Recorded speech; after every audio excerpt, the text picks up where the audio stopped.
Politics की जगत में एक बहुत बड़ा दिन। आज बीजेपी ने एक बहुत बड़ी जीत हासिल की है दिल्ली में। पार्टी 27 साल बाद अब दिल्ली में बीजेपी का परचम लहराएगा। एक समय पर बीजेपी का स्ट्रांग होल्ड माना जाता था दिल्ली, और उसके बाद कांग्रेस आई और आम आदमी पार्टी आई, और अब बीजेपी की बारी वापस।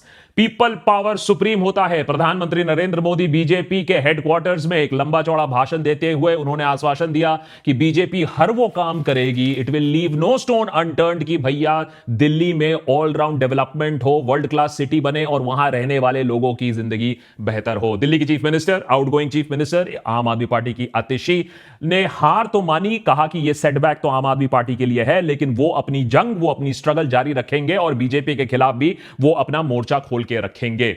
लेकिन देशभक्त पर आज सवाल सिर्फ दिल्ली का नहीं है। आज बात है कि यह कहानी पूरे देश के पॉलिटिक्स पर कैसे रेजोनेट करती है। याद रखिए, अगले 9 महीने तक कोई भी और इलेक्शन होने वाला नहीं है हमारे देश में। तो ऑपोजिशन मुक्त भारत का जो एजेंडा है वो कितना आगे बढ़ गया है। पिछले कुछ इलेक्शन में अगर हरियाणा देखें, महाराष्ट्र देखें, और अब देखें अगर आप दिल्ली की आम आदमी पार्टी, वोट शेयर में तो थोड़ी ही गैप है आम आदमी पार्टी और बीजेपी के बीच में, लेकिन सीट्स में कितनी बुरी तरीके से तबाही हुई है। और एक और जिससे हम कह रहे हैं कि ये सिर्फ दिल्ली की खबर नहीं है, ये पूरे नेशनल एक रेजोनेंस है इसमें, कि कांग्रेस की क्या हाल है। एक बार फिर से दिल्ली में एक भी सीट हासिल ना कर पाई Congress party. Third consecutive zero. एक स्ट्रॉन्ग कैंपेन बोला जा रहा था कि राहुल गांधी के अंडर लीड किया गया था, लेकिन देखिए अल्टीमेटली हुआ क्या। 1% वोट शेयर के आसपास बढ़ा है, 6% वोट शेयर ही रह गया। ग्रैंड ओल्ड पार्टी जिसे कहा जाता है, दिल्ली में 15 साल से इन्होंने राज किया था नॉन स्टॉप, 1998 से 2013 तक। उसके बाद 3 बार अब उनको रिजेक्ट कर दिया गया। लेकिन बात रिजेक्शन की नहीं है, बात हार की नहीं है। 0 0 0। अगर आप बीजेपी के हैंडल्स देखें तो वो आम आदमी पार्टी से ज्यादा तो कांग्रेस का मजाक उड़ा रहे हैं, राहुल गांधी का मजाक उड़ा रहे हैं। ये पोस्टर चलाए जा रहे हैं बीजेपी के ऑफिशियल हैंडल्स पर, ये दिखाते हुए कि ये 90th इलेक्शन लॉस है राहुल गांधी का। उधर पंजाब में भी एक हवा चल रही है कि बीजेपी वहां भी काम कर रही है कि वहां सत्ता पलट हो जाए। और दिल्ली तो बैग में आया ही, अब पता चल रहा है कि आरएसएस ने बंगाल में भी काम करना शुरू कर दिया है। तो एक नई गति मिलती है 2024 के डिसअपॉइंटिंग रिजल्ट के बाद। एक नई गति, एक नई दिशा मिलती है बीजेपी को कि अपना एजेंडा, अपना कार्यक्रम आगे बढ़ाए। और अब जो रीजनल पावर्स हैं, रीजनल पार्टी है, उन पर गाज गिरेगी। और इसीलिए सवाल यह है कि अब पूरे देश में एक ऑपोजिशन बचेगा जो सरकार से सवाल पूछ पाएगा, लोगों की जो इश्यूज हैं उसको सरकार के सामने कोई रख पाएगा या नहीं। क्या पार्टीज अब अपने आप को रीइन्वेंट करेंगी, अब अपना ईगो साइड में रखेंगी, अब रीग्रुप कर पाएंगी, या हमारा देश एक सिंगल पार्टी रूल की तरफ जा रहा है। इस सब के बारे में बात करेंगे, लेकिन सबसे पहले जल्दी से देख लेते हैं बड़ी खबर क्या है दिल्ली से। अरविंद केजरीवाल का हारना, और वो भी बीजेपी के एमपी परवेश वर्मा से हारना, सबसे बड़ी खबर, सबसे बड़ा अपसेट। याद रखिए, अरविंद केजरीवाल ने 2013 से यह सीट जीत कर रखा था, जब 2013 में Congress stalwart chief minister Sheila Dikshit को उन्होंने हराया था। जितना बड़ा अपसेट उस समय था, उतना ही बड़ा अपसेट अब इसे देखा जा रहा है। दूसरा बड़ा अपसेट और झटका आम आदमी पार्टी के लिए है। मनीष सिसोदिया भी हार जाते हैं, और प्रतापगंज से अवध ओझा भी हार जाते हैं। हाई प्रोफाइल कैंडिडेट, युवा में काफी पॉपुलर बोला जाता था, लेकिन वो संपर्क ना बना पाए। एक और बड़ा झटका लगता है जब ग्रेटर कैलाश से सौरभ भारद्वाज भी हार जाते हैं आम आदमी पार्टी से, और शकूर बस्ती से सत्येंद्र जैन भी हार जाते हैं। कालकाजी में आतिशी कुछ ही छोटे से मार्जिन से जीत पाती है, तो कम से कम sitting in outgoing chief minister तो अपना वोट, अपना सीट बचा लेती है। करावल नगर से कपिल मिश्रा जीत जाते हैं बीजेपी के, और बृजवासन से भी कैलाश गहलोत अब जो बीजेपी में है वो भी जीत जाते हैं। अब इससे ऑब्वियसली बात शुरू हो गई है कि क्या अगर ऑपोजिशन यूनाइटेड होती, लोकसभा 2024 की तरह यूनाइटेड होती, एक यूनाइटेड फ्रंट होता, एक इंडिया ब्लॉक होता, तो क्या बीजेपी को हार देखना पड़ता दिल्ली में? अब यह बहुत इंटरेस्टिंग इसलिए है क्योंकि तू मैं का सिलसिला शुरू हो चुका है कि किसकी गलती है कि हम एक साथ काम नहीं कर पाए, किसकी गलती है कि एक यूनाइटेड ऑपोजिशन नहीं हो पाया, किसकी मॉरल रिस्पॉन्सिबिलिटी है कि स्प्लिटिंग ऑफ वोट्स हो पाया। अगर आप डिफरेंस ऑफ वोट्स देखें, वोट शेयर की अगर हम बात करें, तो आम आदमी पार्टी और बीजेपी में सिर्फ करीबन 2% का वोट शेयर डिफरेंस था, और कांग्रेस को खुद तो 6 से 7% के वोट के बीच में मिला। तो मार्जिन ऑफ डिफीट, अगर आप सब कैंडिडेट्स को एक साथ ऑपोजिशन को मिला दो तो शायद रिजल्ट अलग हो सकता था। अब दिल्ली में तो बात सही है। अरविंद केजरीवाल ने सबसे पहले कहा था कि मैं अकेला लड़ूंगा, आम आदमी पार्टी का कोई अलायंस नहीं होगा कांग्रेस के साथ।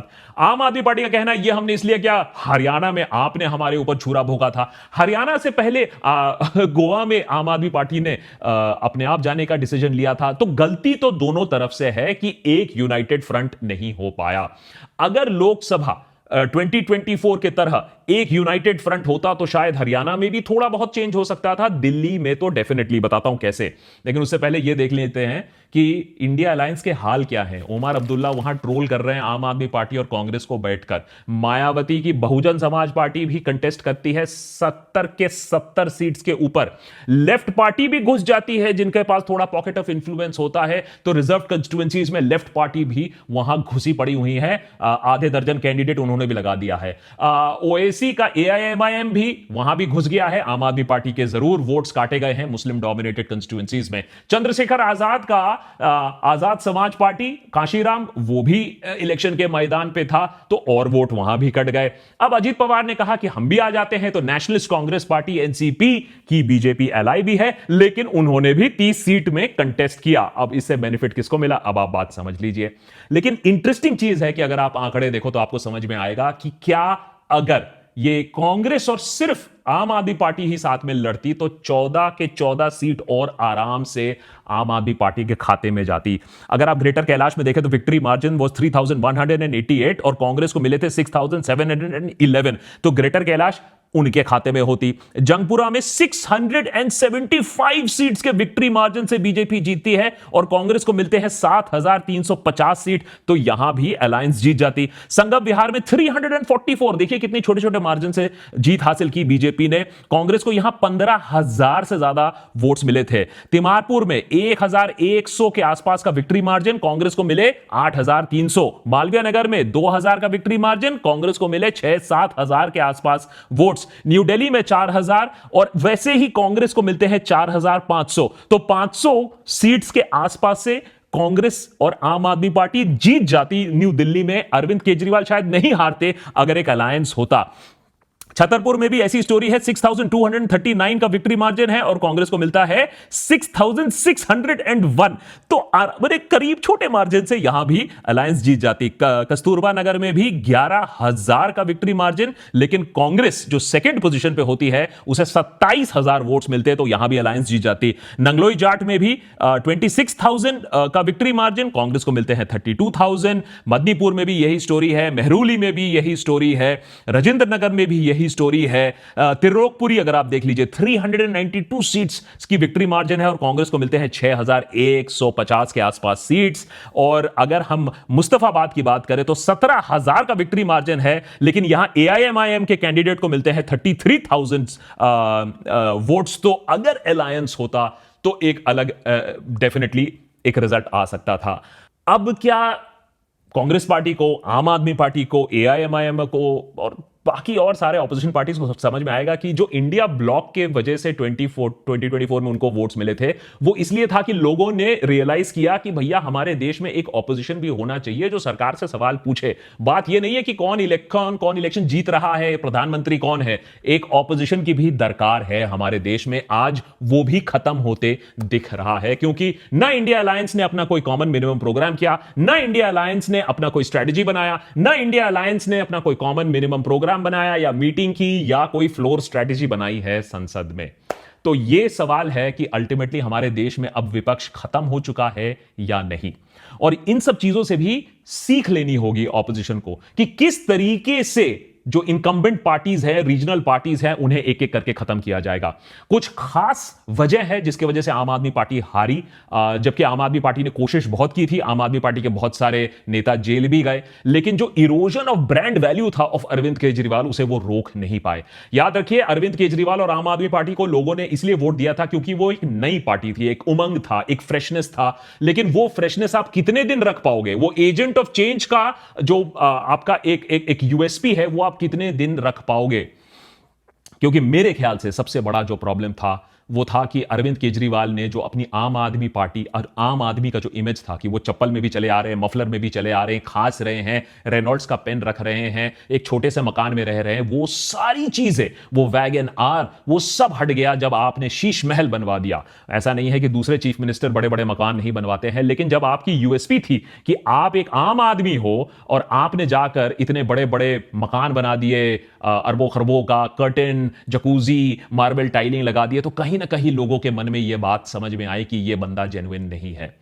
इमेज लॉस के साथ साथ ये जो हाफ ट्रूथ्स है, ये यमुना पॉइजनिंग है, ये जो क्लेम्स थे जिसको कभी काउंट बैकअप नहीं किया जाता, उससे भी अरविंद केजरीवाल की रेपुटेशन सफर करती है, एजुकेटेड क्लास में, मिडिल क्लास में डेफिनेटली।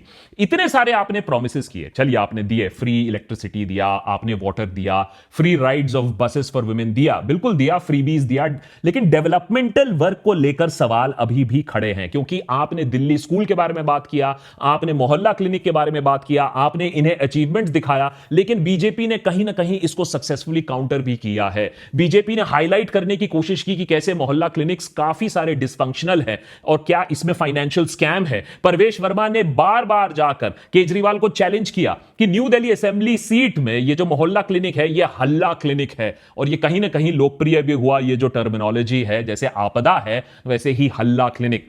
आम आदमी पार्टी ने कहा कि उन्होंने स्कूल्स की हालत अच्छी की है, लेकिन ऑपोजिशन ने यह भी डेटा दिखाया कि बहुत बार प्री बोर्ड्स क्लासेस में स्टूडेंट्स को डिटेन और रिटेन किया जाता था, जिससे ओवरऑल रिजल्ट्स अच्छा दिखा पाए। और यमुना रिवर, जिसके बारे में केजरीवाल ने बार बार बोला था कि उसको साफ करेंगे, लेकिन 10 साल बाद भी वो साफ नहीं हो पाया, उतना ही पोल्यूटेड रहा, तो लोगों को यह बात भी खटकी। अब यह सच है कि जो एंटी इनकम्बेंसी फैक्टर था 10 साल बाद उसे डिफीट करना काफी मुश्किल होता है, और बीजेपी ने इसका भरपूर फायदा उठाया। अगर आप देखें कि किस तरीके से इलेक्शन कैंपेन, जो बीजेपी बहुत अच्छा करती है, प्रधानमंत्री मोदी भी थे, अमित शाह भी थे, चीफ मिनिस्टर योगी आदित्यनाथ भी थे, हेमंत बिस्वा को भी लाया गया आसाम से, तो बड़े बड़े बिग गन्स को लाया गया रैलीज एड्रेस करने के लिए। तो ये जो लास्ट मिनट फायर पावर जो बीजेपी लॉन्च करती है, उसका जवाब देना काफी मुश्किल हो जाता है। टॉप, जिसको कहते हैं top of the mind recall आपका बन जाता है। उसके ऊपर शीश महल को बार बार रिप्ले करके, एक्साइज पॉलिसी को बार बार सामने लाकर, नॉन परफॉर्मेंस की बात करके आम आदमी पार्टी के रेपुटेशन को कहीं ना कहीं तो डेंट कर दिया गया। याद रखिए, ये जो एंटी इनकम्बेंसी है, इसमें एक और फैक्टर है जो मुझे पर्सनली लगता है, अब इसका कोई डेटा हम प्रेजेंट नहीं कर सकते हैं, लेकिन आम आदमी पार्टी का जो एक फिलॉसफी था स्ट्रेटेजिक साइलेंस का, कि जब दिल्ली में दंगे हो रहे हैं, माइनॉरिटीज को मारा जा रहा है, जेएनयू में हरकत हो रही है, तो आप चुप रहते हो, क्योंकि आपको लगता है कि आपके जो नंबर्स हैं, आपकी जो स्ट्रेटेजी है वो फेल हो जाएगी। आम आदमी पार्टी ने ये जो पॉलिटिक्स खेलनी शुरू कर दी, आम आदमी पार्टी जब एक पार्टी बनकर रह गई, जब सोच उनकी बदल गई कि एक रेवोल्यूशनरी चेंज से, सिस्टम को हिलाने वाली पार्टी से बस वो एक पॉलिटिकल पार्टी बन के रह गई, वो स्ट्रेटेजिक साइलेंस की वजह से लोगों ने भी आज उन्हें जवाब दिया है। नॉट टू मेंशन, इसमें भी कोई डिबेट नहीं है कि आम आदमी पार्टी के साथ भी काफी गलत हुआ है। जिस तरीके से farmer health minister Satyendra Jain को अरेस्ट किया गया मई 2022 में और फिर छोड़ा गया मेरे ख्याल से अक्टूबर 2024 में, Manish Sisodia farmer deputy chief minister को जिस तरीके से अरेस्ट किया गया फरवरी 2023 में, रिलीज किया अगस्त 2024 में, और फिर खुद दिल्ली चीफ मिनिस्टर अरविंद केजरीवाल को मार्च 21 को अरेस्ट कर लिया गया। Election commission of India announce करती है पोल शेड्यूल फॉर लोकसभा, और यहां आप मुख्यमंत्री को अरेस्ट कर लेते हो। तो काफी हाथ तो बांध दिए गए थे आम आदमी पार्टी के, लेकिन फैक्ट तो यही है कि जो जीता वही सिकंदर। आम आदमी पार्टी को इसके लिए एक और कार्डर बना देना चाहिए था। यह बात उनको समझनी चाहिए थी कि उनके ऊपर यह होगा, और सारी रीजनल पार्टीज को यह बात समझना होगा कि उनके साथ भी यही होगा। तो एंटी इनकम्बेंसी को डील नहीं कर पाए, जिस तरीके से उनको जेल में रखकर आम आदमी पार्टी को अपाहिज बना दिया, उससे डील नहीं कर पाए, उसका खामियाजा डेफिनेटली भुगतना पड़ा है। एक चीज और याद रखिए, 2020 और अब में डिफरेंस यह है कि जो म्यूनिसिपल कॉरपोरेशन ऑफ दिल्ली है और सरकार जो स्टेट गवर्नमेंट है, वो दोनों इनके पास थी। तो कहीं ना कहीं लोगों को यह भी दिखा कि ये जो बेसिक सिविक इश्यूज हैं, एडमिनिस्ट्रेटिव इश्यूज हैं, चाहे वो फ्लडिंग हो, डिजीज हो, डेंगी हो, पोल्यूशन हो, मेंटेनेंस, इंफ्रास्ट्रक्चर हो, कहीं ना कहीं लोग उतना खुश नहीं थे। तो बहुत सारे कारण हैं जिसके वजह से आज का हम रिजल्ट देख पा रहे हैं।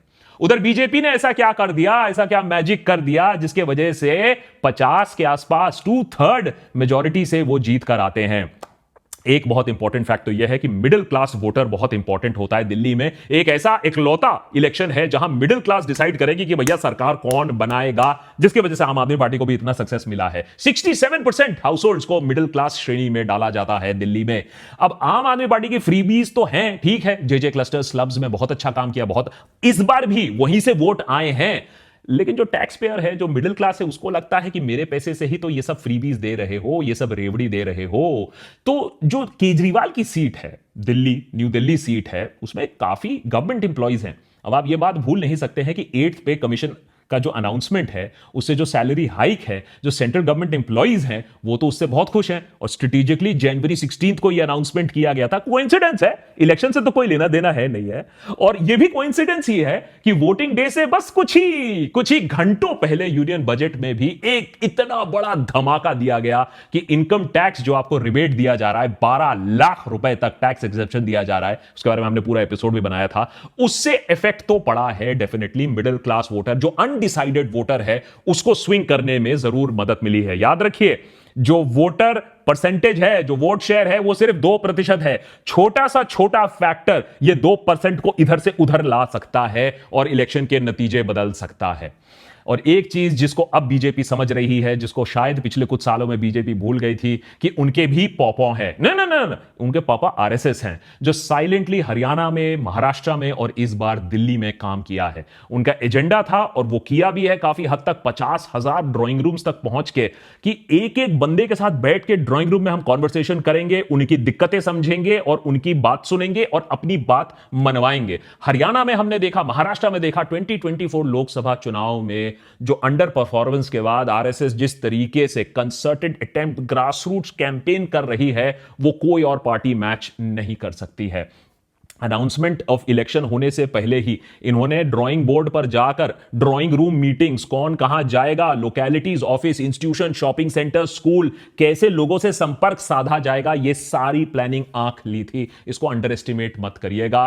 और जो इंडियन एक्सप्रेस की रिपोर्ट हमें बताती है कि जो एम था वो 50 से 60,000 ऐसे ड्राइंग रूम मीटिंग्स की बात थी और 50,000 के आसपास हो चुका है। अब इसमें कितना हाइप है, कितना एक्चुअली हुआ है, इस पर हम डिबेट जरूर कर सकते हैं। लेकिन फैक्ट तो यही है कि जो आरएसएस का ग्राउंड कार्डर जब काम पर आ जाती है, तो अच्छे से अच्छा आपका पॉलिटिकल कैंपेन उसके सामने फीका पड़ने लगता है, जब वो वोटर्स को एजुकेट करने लगते हैं। एक और इंटरेस्टिंग चीज जिसके बारे में बात करना बहुत जरूरी है कि इस बार ये कैंपेन ना कि पूरा मोदी के ऊपर चला है और ना पूरा हिंदुत्व के एंगल से चला है। बीजेपी की कैंपेन स्ट्रेटेजी ये थी कि अरविंद केजरीवाल की हवा आप निकालिए, अरविंद केजरीवाल के गवर्नमेंट को आप एक्सपोज करिए, ना कि हिंदुत्व एंगल लगाइए।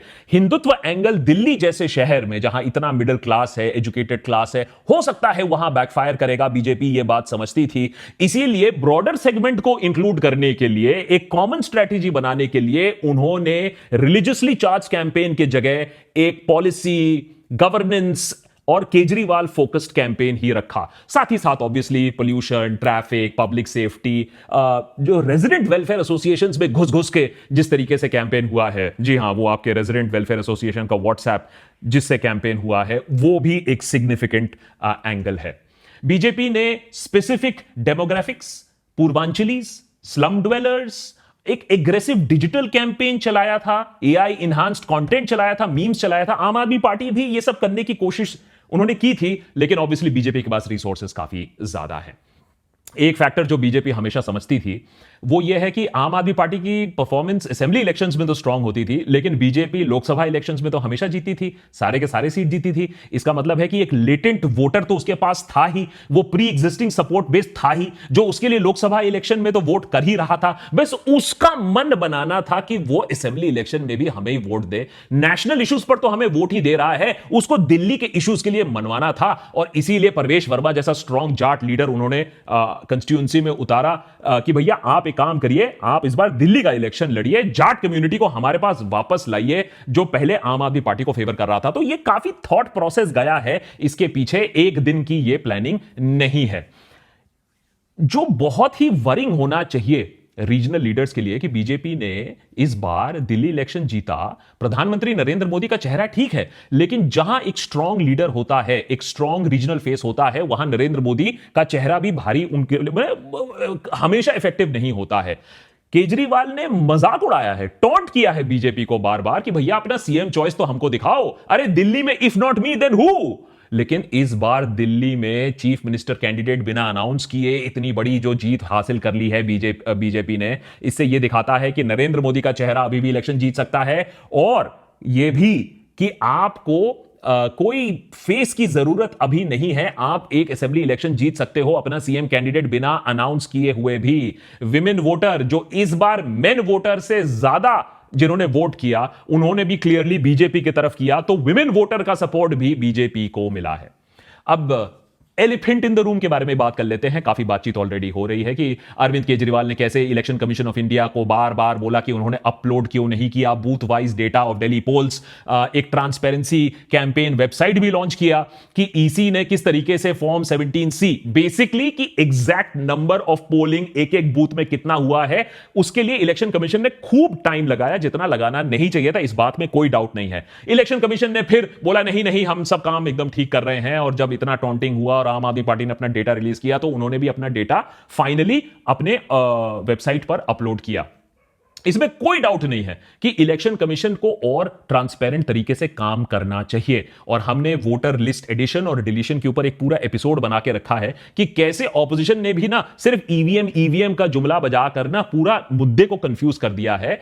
इलेक्शंस में मैनिपुलेशन हो रहा है, लेकिन वो बहुत सोफिस्टिकेटेड लेवल पे हो रहा है, और उसको काउंटर नहीं कर पाई है कांग्रेस हो या आम आदमी पार्टी। ऑल्दो आम आदमी पार्टी ने इसको रिकॉग्नाइज करने की कोशिश जरूर की, लेकिन फैक्ट तो यही है, जैसे मैंने पहले भी कहा, कि जो जीता वही सिकंदर। अब बात दिल्ली की नहीं रह गई है। जिस तरीके से बीजेपी ने यह विक्ट्री जीती है, उससे तो यह समझ में आ रहा है कि जो एरोगेंस, जो एटीट्यूड है ऑपोजिशन पार्टीज में, चाहे वो आम आदमी पार्टी हो चाहे वो कांग्रेस हो, उसे खत्म करना पड़ेगा। कहीं ना कहीं राहुल गांधी को लगता है कि वो पीएम इन वेटिंग है, पता नहीं कब से और कब तक रहेंगे, लेकिन उनको लगता है वो पीएम इन वेटिंग है। उनको अपनी इस कोटरी को तोड़ना पड़ेगा, उनको लोगों के साथ बैठना पड़ेगा। आपको पिछले बार राहुल गांधी ने कब किसको इंटरव्यू दिया था, आपको क्या याद है? नहीं, मैं बर्गर खाते हुए, पिज्जा खाते हुए नहीं, पॉलिटिकल इंटरव्यू कब बैठ कर दिया था, क्या आपको याद है? डिजिटल पावर को इस्तेमाल करना अब ऑपोजिशन पार्टीज को 10 साल बाद समझ में आ रहा है, लेकिन अभी भी बीजेपी के आसपास नहीं है। क्या उन्होंने एक ऑल्टरनेटिव विजन दिया है? अगर बीजेपी का विजन लोगों को ना पसंद आए तो उनका ऑपोजिशन का विजन क्या है? सिर्फ एंटी मोदी अपने आप में विजन नहीं हो सकता है, एक ऑल्टरनेटिव स्टोरी, एक ऑल्टरनेटिव विजन देने की एक दरकार है।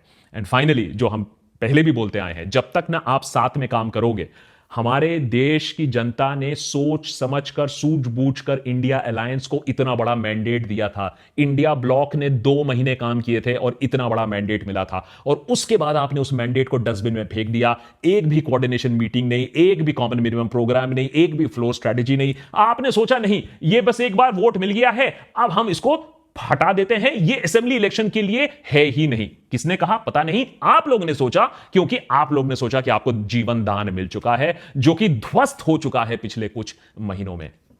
दूसरी तरफ 9 महीने तक अब कोई और इलेक्शन नहीं है। अब बिहार का इलेक्शन आएगा नवंबर में, अक्टूबर एंड नवंबर में। तो क्या अब 9 महीने में सरकार अपना स्टनिंग परफॉर्मेंस दिखाएगी कि अब तो कोई इलेक्शन नहीं है? क्या अब हम धुआंधार रेट से अपनी इकोनॉमी बढ़ाएंगे, हमारी पर्सनल इनकम भी बढ़ जाएगी और एक्सपोर्ट्स भी बढ़ जाएंगे और हम विश्व गुरु बन जाएंगे? वो देखने की बात है। लेकिन यहां यह बात सही है कि ऑपोजिशन सरकार को सवाल पूछने में, जनता की आवाज सामने रखने में फेल हो चुकी है, और इसी के लिए मेरे ख्याल से इंडिपेंडेंट मीडिया ऑर्गेनाइजेशंस और भी ज्यादा जरूरत उनकी है आज के डेट में। देशभक्त पिछले 6 सालों से ना आज तक हमने एक पैसा ग्रांट लिया है, ना एक पैसा कहीं पॉलिटिकल फंडिंग लिया है, और उसी ट्रेंड को हम कंटिन्यू रखेंगे आने वाले टाइम पर भी। सिर्फ और सिर्फ जो एडवर्टाइजिंग रेवेन्यू होता है और आपकी जो मेंबरशिप्स होते हैं उससे। तो डू ज्वाइन अस ऑन patreon.com/देशभक्त। आप मंथली या एनुअल मेंबर बन सकते हैं बाय लॉगिंग ऑन टू patreon.com/देशभक्त। हमारा जो डिस्कॉर्ड सर्वर है उसे भी अनलॉक कर सकते हैं। सवाल तो हम पूछते जरूर रहेंगे, जीते या हारे कोई भी, देश के लिए और संविधान के लिए सवाल पूछना यहां देशभक्त पर जारी। जय हिंद।